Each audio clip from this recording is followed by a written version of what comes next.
குப்பால்றவன் 2 பொண்டாட்டி வச்சிருக்கான். பெருக்கிறவன் 4 புருஷனை வச்சிருக்கான். காசே இல்லாதவன் 10 பொண்டாட்டி 10 புருஷனை வச்சிருக்கான் இப்படின்னு விஜயோட ரசிகை ஒருத்தவங்க சொல்லியிருக்காங்க. விஜய்க்கு மத்த அரசியல் கட்சியினர் எதிரியே கிடையாது. அவருக்கு அவரோட ரசிகர்களும் தொண்டர்களும் தான் எதிரி. விஜயோட பேருக்கு அவப்பெயர் வர்றதுக்கு முக்கியமான காரணமே அவங்களோட ரசிகர்கள் மட்டும்தான். ஏன்னா அவங்களோட வாயிலிருந்து வரக்கூடிய ஒவ்வொரு வார்த்தைகளுமே அவ்வளோ அநாகரிகமா இருக்கு, பேச தெரியாம பேசுறாங்க. இதுக்காக தான் இவங்களுக்கு தற்குறிகள் அப்படின்னு பேர் வச்சிருக்கோம் அப்படின்ற மாதிரி சமூக வலைதளங்கள்ல கருத்துக்களை பதிவிட்டு வராங்க. அதுல ஒரு வீடியோ பார்க்கலாமா? ரெண்டு பொண்டாட்டி வச்சிருக்கான், கூட்டுறவன் 4 புருஷன் வச்சிருக்கான், எங்கள்கிட்ட காசு இருக்கு, நாங்க வச்சுக்குவோம். பொண்ணு விஜயோட பிரஸ் மீட்டுக்கு போயிருக்காங்க. அங்கதான் அந்த பொண்ணு இந்த மாதிரி பேசியிருக்காங்க. என்னன்னா, பத்திரிகையாளர்கள் அவங்க கிட்ட ஒரு கேள்வியை கேட்கிறாங்க. அதாவது சங்கீதா அப்புறம் விஜய் இவங்களோட விவாகரத்து தொடர்பா ஒரு விஷயத்தை முன்வைக்கிறாங்க.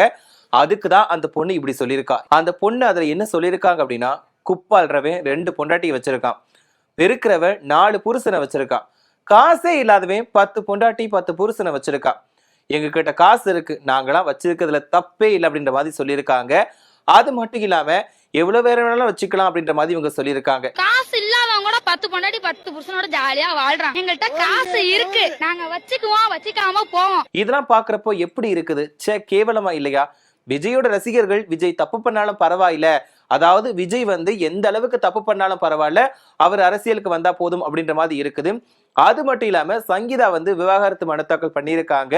இதுக்கு முதலமைச்சர் மு.க. ஸ்டாலின் தான் காரணம் அப்படின்ற மாதிரியும் சொல்லியிருக்காங்க. அதுல என்ன சொல்லியிருக்காங்க அப்படின்னா, முதலமைச்சர் தான் அந்த பொண்ணு சங்கீதா கிட்ட பேசி தேர்தல் நேரத்துல இந்த மாதிரி பண்ணு அப்படின்னு சொல்லிட்டு பேசியிருக்காங்க. அதனாலதான் சங்கீதா விவாகரத்து மனு தாக்கல் பண்ணியிருக்காங்க அப்படின்ற மாதிரி இந்த பொண்ணு சொல்றாங்க. இதெல்லாம் கேட்கிறப்போ எந்த அளவுக்கு இவங்களுக்கு அரசியல் புரிதல் இருக்கு அப்படிங்கிறது நம்மளால தெளிவா பார்க்க முடியுது.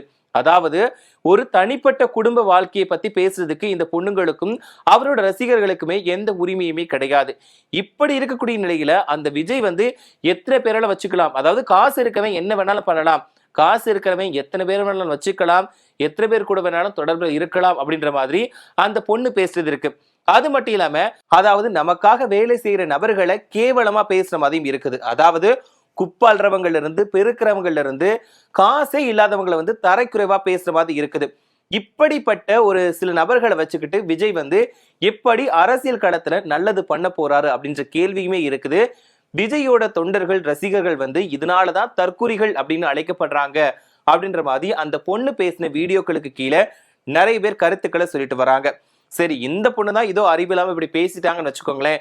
இதை விட இன்னொருத்தர் ஹைலைட்டா போயிட்டு ஒரு பையன் என்ன சொல்லியிருக்காருன்னா, அடுத்த ஜென்மம்னு ஒண்ணு இருந்தா நான் விஜய்க்கு பொண்டாட்டியா தான் போறப்பேன் அப்படின்ற மாதிரி சொல்லியிருக்காரு. இதை பார்த்த ரசிகர்களுமே ரொம்பவே காண்டாயிட்டாங்க. டேய், விஜயோட கட்சியில இருக்கவங்களுக்கு எல்லாம் அறிவு இருக்குமா இருக்காதா? தெரிஞ்சுதான் பேசுறீங்களா இல்லடா தெரியாம பேசுறீங்களா? கொஞ்சம் அறிவியலி மாதிரி பேசுறீங்கடா, என்னத்தை தாண்டா பேச வாரீங்க? உங்களால சமூகத்துக்கு என்ன நல்ல கருத்துக்களை சொல்ல முடியும்? கேவலம் விஜய் விஜய் விஜய் விஜய் மட்டும்தான் அழுது சாகுறீங்க அப்படின்ற மாதிரி கருத்துக்களை சொல்றாங்க. ஏன் அப்படின்னா, டேய் உனக்குன்னு ஒரு குடும்பம் இருக்குடா, விஜய் யாருடா அப்படின்ற மாதிரி இருக்குது. விஜய் ஒரு நடிகர், இதுக்கப்புறம் ஒரு அரசியலுக்கு வந்திருக்காரு. இப்பதான் அவர் அரசியல வின் கூட பண்ணல, அதுக்குள்ள என்னவோ நீங்க அவங்களுக்கு உயிரே கொடுக்குற மாதிரி பண்றீங்களே அப்படின்ற மாதிரி போயிட்டு இருக்கு. இதுல இன்னொரு ஹைலைட்டான வீடியோ, இந்த வீடியோ கேளுங்களேன். விஜய் சார் பார்க்க வந்திருக்கேன். எனக்கு ஃபீவர் இருந்தாலும் நான் அவரை பார்க்கணும்னு சொல்லி வந்திருக்கேன். எங்க உயிர் இங்கே போகுதுன்னா கூட அது அவருக்காக போகணும்னா ரொம்ப சந்தோஷமா எடுத்துக்கோங்க. இதுவும் விஜயோட பொதுக்கூட்டத்துக்கு ஒரு ரசிகைகள் போயிருக்காங்க. அதாவது 2 ரசிகைகள் போயிருக்காங்க. வீட்டுல அடம் முடிச்சுட்டு நாங்க வந்துட்டோம். பாப்பாங்களை எல்லாம் வீட்டுல தான் விட்டு வந்திருக்கோம். 2 குட்டி பாப்பாங்க இருக்காங்க, 2 பேரையும் வீட்டுல விட்டுட்டு வந்திருக்கேன் நான். அவங்க கிட்ட விஜயோட பொதுக்கூட்டத்துக்கு வந்த காரணம் குறிச்சு கேக்குறாங்க. அப்போ நாங்க விஜயை பார்க்கணும்னு சொல்லிட்டு வந்திருக்கோம், எனக்கு உடம்பே சரியில்லை, பட் இருந்தாலும் நான் விஜயை பார்க்கறதுக்காக தான் உடம்பு சரியில்லை அப்படின்றத பொருட்படுத்தாம இந்த மாநாட்டுக்கு நான் வந்திருக்கேன் அப்படின்ற மாதிரி சொல்றாங்க. அது மட்டும் இல்லாம அவங்களுக்கு 2 குழந்தைகள் இருக்காங்களாம், அவங்கள வீட்டுல விட்டுட்டு தான் நான் வந்திருக்கேன் அப்படின்ற மாதிரி சொல்றாங்க. பரவாயில்ல, விஜய் மேல இருக்கிற பாசத்தினால ஒரு அன்புனால பார்க்க வந்திருக்காங்க அப்படின்னு சொல்றதுல தப்பு கிடையாது. ஏன்னா விஜய் ஒரு நடிகர் அப்படிங்கிறதுனால ரசிகர்கள் இருக்கதான் செய்வாங்க. இவங்க விஜயை பார்க்கறதுக்காக வந்திருக்காங்க. அதுல ஹைலைட்டா ஒரு விஷயத்த சொன்னாங்க. என்ன தெரியுமா? விஜயை பார்க்க நான் இங்கேயே செத்து போனா கூட எனக்கு பிரச்சனை இல்லை, நான் சந்தோஷமா சாவேன் அப்படின்ற மாதிரி சொல்றாங்க. டேய் பைத்தியக்கார மாதிரி பேசாதீங்கடா, உங்களுக்கு 2 குழந்தைங்க இருக்காங்க. அப்படி இருக்கும்போது எப்படி இந்த வார்த்தை உங்க வாயில இருந்து வரும்? விஜய் வந்து உங்களோட குழந்தைகளை பார்க்க போறாரா அப்படின்ற மாதிரியும் அந்த வீடியோக்கு கீழே நிறைய பேர் கமெண்ட்களை போட்டுட்டு போறாங்க. அதாவது விஜயை பார்க்கறதுக்காக நாங்க உயிரை கூட விடுறதுக்கு தயாரா இருக்கும் அப்படிங்கறத அவங்க வந்து ப்ரூஃப் பண்றாங்களாம் அந்த இடத்துக்கு வந்து. இதனாலதான் இவங்களை நாங்க தற்குறி அப்படின்னு சொல்றோம் அப்படின்னு சொல்லிட்டும் நிறைய பேர் கமெண்ட்களை போட்டிருக்காங்க. ஏமா நீ விஜயை பார்க்கறது இருக்கட்டும், முதல்ல உன் குழந்தைய போய் பாருமா அப்படின்ற மாதிரியும் நிறைய பேர் கமெண்ட்களை சொல்லியிருக்காங்க. இதுல இன்னொரு ஹைலைட் இருக்குங்க.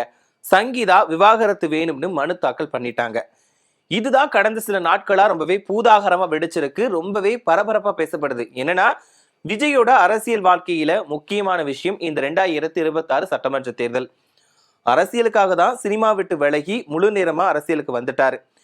இப்போ விஜய் வந்து சந்திக்கக்கூடிய தேர்தலா 2026 தேர்தல். இந்த தேர்தல்ல விஜய்க்கு கண்டிப்பா வாக்குகள் முக்கியம்.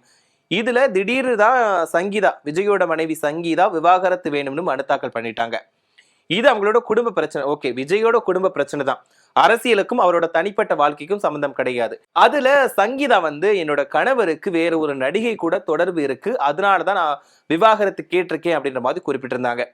இது பெரிய அளவுல வெடிச்சுது. இந்த நடிகை யார் அப்படின்றதையுமே நிறைய பேர் சொல்ல ஆரம்பிச்சாங்க. அதுல த்ரிஷாவோட பேர் தான் முழுக்க அடிபட்டுச்சு. த்ரிஷாவை நிறைய பேர் திட்டியும் போட்டாங்க. இன்னொரு தரப்பினர், அதாவது விஜயை வந்து ரொம்பவே அன்பால கொஞ்சம் கூடிய நபர்கள் இருக்காங்கல்ல, அவங்க வந்துட்டு எங்க அண்ணன் யாரை வச்சுக்கிட்டு இருந்தா உங்களுக்கு என்ன, அவர் 10 பேரனாலும் வச்சுட்டு இருப்பாரு அப்படின்ற மாதிரி தான் கருத்துக்கள் சொன்னாங்க. சங்கீதாவை அண்ணி அண்ணி அண்ணி அப்படின்னு தூக்கி வச்சு கொண்டாடினவங்க இன்னைக்கு சங்கீதாவை திட்டி பேசுறாங்க. சோ இவங்களோட மனநிலை எந்த அளவுக்கு இருக்குது அப்படின்றது யாராலையுமே புரிஞ்சுக்க முடியல. கேவலம் ஒரு விஷயத்துக்காக, அதாவது ஒரு நபருக்காக இன்னொரு பெண்ணையே தரக்குறைவா பேசக்கூடிய அளவுக்கு போயிட்டு இருக்கு. அதாவது விஜய் மேல இருக்கக்கூடிய பற்று காரணமா யாரு மேல தப்பு இருக்கு, யார் பக்கம் நியாயம் இருக்கு அப்படின்றது தெரிஞ்சுக்காமலேயே ஒரு பொண்ணை வந்து தரக்குறைவா பேசுறாங்க. இந்த அளவுக்கு தான் அறிவியலி கலங்கா இவங்க பேசிட்டு இருக்காங்க அப்படின்ற மாதிரியும் நிறைய பேர் சொல்றாங்க. சோ இந்த வீடியோ கேட்டீங்களா? கண்டிப்பா இந்த வீடியோ பார்த்திருப்பீங்க. 1000 தங்கச்சி இருக்கிறோம், 1000 அக்கா இருக்கிறோம், பொண்டாட்டியா கூட இருந்துட்டு போறோமே, எங்க தளபதிக்கு நாங்க நிப்போம். இதுல இந்த பொண்ணு என்ன சொல்றாங்க, சங்கீதா வந்து விவாகரத்து வாங்கினா வாங்கிட்டு போட்டோம், அவங்களுக்கு நிறைய தங்கைகள் இருக்கணும், அவங்க ஆயிரக்கணக்கான தங்கைகள் அக்காகள் இருக்கும் அப்படி இப்படின்னு சொல்றாங்க, லட்சக்கணக்கில் இருக்கும் அப்படின்னு கூட சொல்றாங்க, தேவைப்பட்டா நாங்க விஜய்க்கு பொண்டாட்டியா கூட இருப்போம் அப்படின்னு சொல்றாங்க. இதெல்லாம் கேட்கும்போது எந்த அளவுக்கு முட்டாள்தனமான வார்த்தைகள் அப்படின்றது தெரியுது. ஏமா நீ தான் சொல்லிட்டியே அக்கா தங்கச்சி அப்படின்னு சொல்லிட்டு, அதுக்கப்புறம் எப்படிமா பொண்டாட்டின்னு ஒருத்தவங்க உள்ள வர முடியும்? நீங்க பேசுற வார்த்தைகளை கொஞ்சமாவது யோசிச்சு பேசுறீங்களா, இல்லட்டா வேணும்னே பேசுறீங்களா, இல்லட்டா நீங்களும் ட்ரெண்ட் ஆகணும்னு நினைச்சு பேசுறீங்களா அப்படின்னு தெரியல. இதனால விஜய்க்கு தான் அவ பேர் இருக்குது. அதாவது விஜய் பண்றாரோ இல்லையோ, நீங்க நல்லா வச்சு செய்றீங்க. விஜய்க்கு மத்தவங்க யாருமே கெடுதல் பண்ண வேண்டாம். விஜயோட ரசிகர்களை முழுக்க வந்து கெடுதல் பண்ணிக்கிட்டே இருக்கலாம். ஏன்னா அவங்களுக்கு பேசக்கூடிய வார்த்தைகள் எல்லாமே வந்து விஜய்க்கு மட்டும்தான் கெட்ட பெயரை உண்டாக்கும், விஜய்க்கு மட்டும்தான் அது பாதிப்பை ஏற்படுத்தும் அப்படிங்கிறது அவங்களுக்கு தெரியுமா தெரியலையான்னு தெரியல.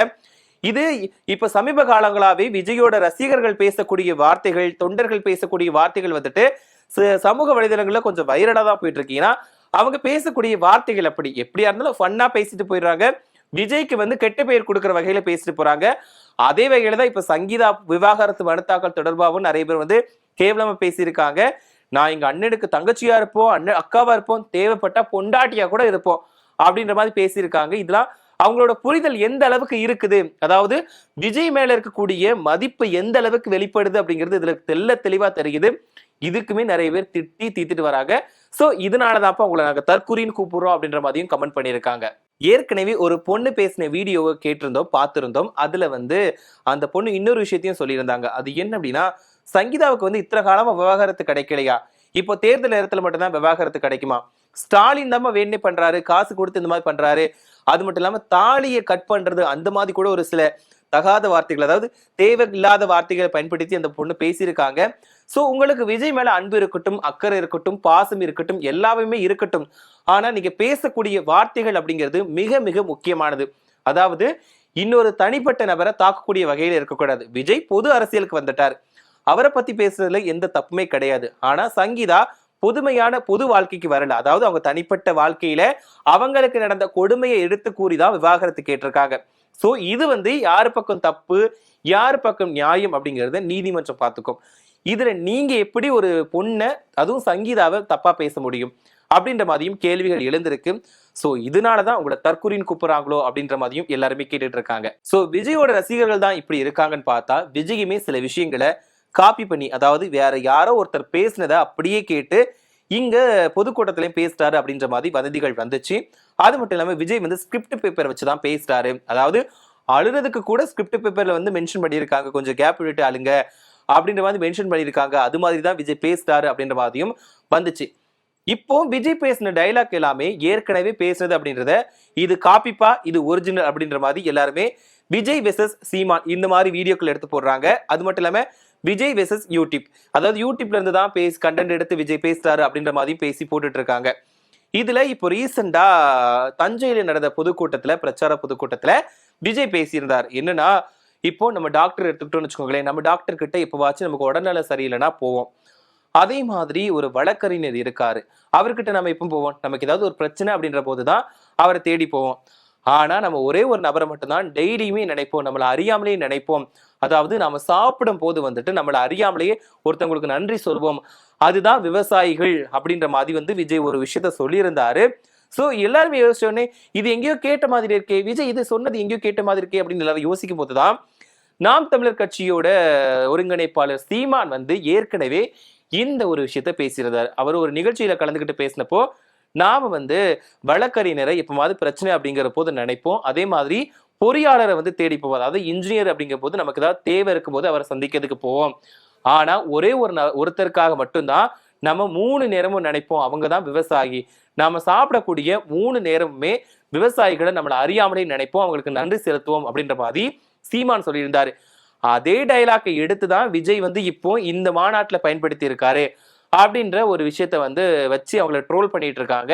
சோ அந்த வீடியோ நீங்க பார்த்திருப்பீங்கன்னு நினைக்கிறேன். இது மட்டும் இல்லாம ஜல்லிக்கட்டு காளைக்கு புல்லுக்கட்டு கொடுக்குற கதையை வந்து விஜய் சூப்பரா சொல்லியிருந்தாரு. அந்த கதை நல்லாதான் இருந்துச்சு. ஆனா எப்படிதான் பயபிள்ளைங்க கண்டுபிடிக்கிறாங்கன்னு தெரியல. விஜய் எது பேசினாலும், யாரு பேசினது, இதுக்கு முன்னாடி இந்த டைலாக் யார் பேசினா, இந்த ஸ்டோரியை யார் சொன்னாங்க அப்படின்றத கலெக்ட் பண்ணி உடனே சமூக வலைதளங்களை வெளியிட்டுருவாங்க. அதே மாதிரிதான் ஜல்லிக்கட்டு காளைக்கு புல்லுக்கட்டு கொடுக்குற கதையுமே விஜய் வந்து யூடியூப்ல இருந்து தான் எடுத்திருக்காரு அப்படின்ற மாதிரியும் ட்ரோல் வச்சு செஞ்சாங்க. இப்படி இருக்கும்போது விஜய் வந்து எதுவா இருந்தாலும் சுயமா செய்ய மாட்டாரு. ஒன்னு ஸ்கிரிப்ட் பேப்பர் வச்சுக்கிறாரு, இல்லைன்னா யாரோ ஒருத்தர் சொன்ன ஸ்டோரிய, யாரோ ஒருத்தர் சொன்ன கதையை திருடி இவருங்க வந்து பேசிக்கிறாரு. இவருக்கு சுயமா எதுவுமே பண்ண தெரியாதா அப்படின்ற மாதிரியுமே எல்லாருமே கேள்விகளை வைக்கிறாங்க. ஒரு பக்கம் விஜய்க்கு இந்த மாதிரி ட்ரோல்கள் பறந்தாலும் விஜயோட ரசிகர்கள் பண்ற அட்ராசிட்டிக்கு அளவே கிடையாது. எது பண்ணாலும் விஜய்க்கு வந்து கெட்ட பேர் வாங்கி கொடுக்கறதுல முதல் ஆளா வந்து நிக்கிறாங்க. அதாவது ஆரம்பத்திலே சொன்ன மாதிரிதான், விஜய்க்கு மத்த அரசியல் கட்சிகளை வந்து கெடுதல் பண்ணவே வேண்டாம். விஜய்க்கு அவங்களோட ரசிகர்களை நல்லபடியா கெட்ட விஷயங்களை பார்த்து பார்த்து அவரோட பெயருக்குமே அவரோட எல்லாத்துக்குமே கெட்ட பெயர் வாங்கி கொடுத்துருவாங்க.